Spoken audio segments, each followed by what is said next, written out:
Hello all, நிறைய பேர் என்கிட்ட கேட்டால் எக்லெஸ் ரெசிபி பார்க்கலாமா? இது வந்து கர்ட் யூஸ் பண்ணி பண்ணுறது. நம்ம கண்டென்ஸ் மில்க் யூஸ் பண்ணியும் பண்ணலாம், எவாப்ரேட்டட் மில்க் யூஸ் பண்ணியும் பண்ணலாம். இன்றைக்கி நம்ம கர்ட் யூஸ் பண்ணி எப்படி பண்ணுறதுன்னு பார்க்கலாம். 100 கிராம்ஸ் டார்க் சாக்லேட், 25 கிராம்ஸ் அளவுக்கு பட்டர் மெல்ட் பண்ணி எடுத்துக்கலாம். இப்போ கர்ட் 75 கிராம்ஸ், ப்ரௌன் சுகர் வந்து 30 கிராம்ஸ், ஒயிட் சுகர் 30 கிராம்ஸ் நல்லா பீட் பண்ணிக்கலாம்.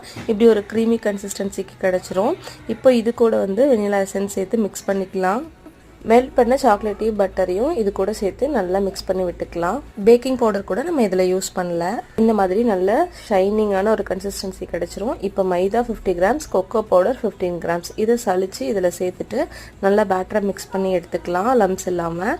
இப்போ கிரீஸ் பண்ணி வச்சுருக்க டின்னில் இதை சேர்த்துட்டு ஓடிஜியை ப்ரீ ஹீட் பண்ணிக்கோங்க. இப்போ இது கூட மேலே டாப்பிங்ஸாக உங்களுக்கு சாக்லேட்ஸ் வேணும்னா சேர்த்துக்கலாம். நான் சேர்த்துருக்கேன். இப்போ வந்து 180 டிகிரிக்கு 20 மினிட்ஸ் பேக் பண்ணி எடுத்தால் சாஃப்டான ஃபஜ்ஜியான எக்லெஸ் ப்ரௌனி ரெடி.